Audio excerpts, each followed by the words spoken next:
One of the most rewarding parts of being a poll worker is the variety of languages and cultures you may encounter while serving voters on election day. You can make a real difference at your polling place in welcoming and assisting voters from all walks of life. All U.S. citizens have the right to vote regardless of what primary language the voter speaks. Many U.S. citizens speak languages other than English, and federal and state law requires many California counties to provide ballots, voting materials, and assistance in languages other than English. In this video, we'll review both the tools the Department of Elections provides to assist you in serving all voters and give you some general guidelines and tips for communicating effectively with voters of different cultures and languages. In San Francisco, we provide these materials in English, Chinese, and Spanish. Registration cards, directional signs, and the polling place vote here sign. Information, such as the voter information kiosk, which displays the voter information pamphlet, the voter bill of rights, and the We Can Assist You sign. Ballots in all formats: paper, touchscreen, and audio. Instructions on how to mark a ballot and provisional voting. Explanations of insight messages, reminders for voters to sign and seal their envelope, and the No Electioneering sign. Even the I voted stickers. When you set up your polling place, make sure you display each material in every language. Your opening job card clearly lists which materials go where. Also, stock your election table with translated material request forms. If a voter would like to receive a Chinese or Spanish language voter information pamphlet in addition to the English language voter information pamphlet, which contains a trilingual sample ballot, ask them to complete the form and drop it in the red box. Another important tool is the designated precinct phone. Use it to call the assistance hotlines for assistance in English, Chinese, or Spanish.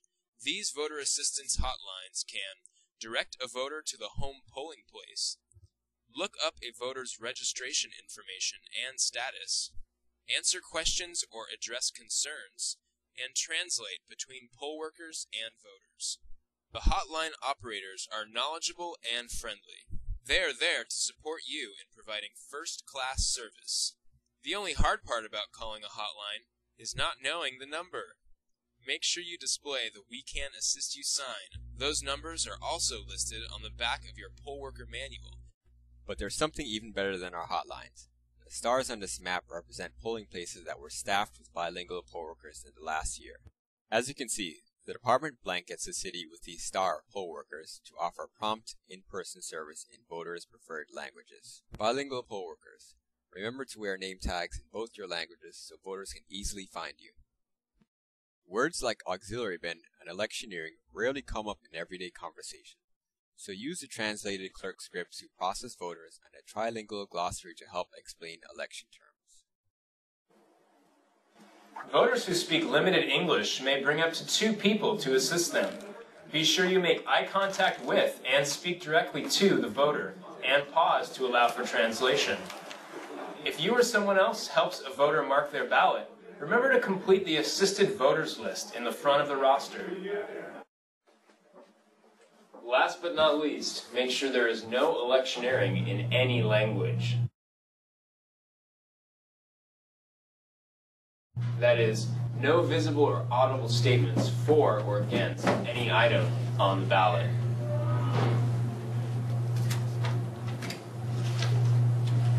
Now, let's talk about soft skills, behavior, and attitude. These guidelines will be useful not just in serving voters on election day, but also in your day-to-day life.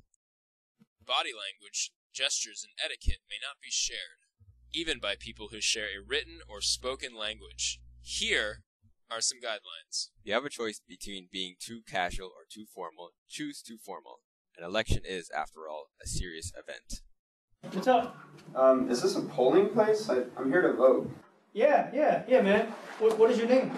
Mr., Ms., Sir, and Ma'am may sound old-fashioned, but they are tried and true words of respect. Even people who aren't fluent in English often know these terms. Good afternoon, sir. May I have your name and address, please? Yeah, it's Brian Smith. Good afternoon, ma'am. May I please have your name and address, please? Sam humu nuku apo up. Can you please spell that? Sure. HUMUHUMUMUKUAPAA.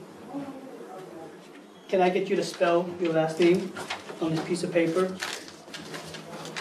Don't pretend to understand a voter if you don't. It's okay to politely ask a voter to write their name down so you can find it in the roster, or to repeat their question, as long as you do it with patience and respect. There you are. Give people their personal space. A pat on the back or touching someone's arm may convey friendliness and willingness to help. To you. To many people, however, a stranger making physical contact may be uncomfortable rather than reassuring. Offering an I voted sticker, good. Offering an I voted hug, not so much. When gesturing, use your whole hand. Using just a finger is insulting or even obscene in some cultures. Finally, this may sound strange, but don't insist on treating voters the way you want to be treated. What feels right to you may feel wrong to them. For example, if someone doesn't smile or avoids direct eye contact, it may be their way of showing respect for the election and for you as an election official. Adapt your style to meet the voters' preferences. If you feel there is any culturally insensitive behavior at your polling place, report it to the election center immediately. Your teammates and the voters you will serve may all have different cultural backgrounds. It's a vital part of your job to show respect to everyone throughout Election Day. By making the effort to be helpful and patient, you ensure equal access to the voting process for all voters. Gracias, and thank you for your participation.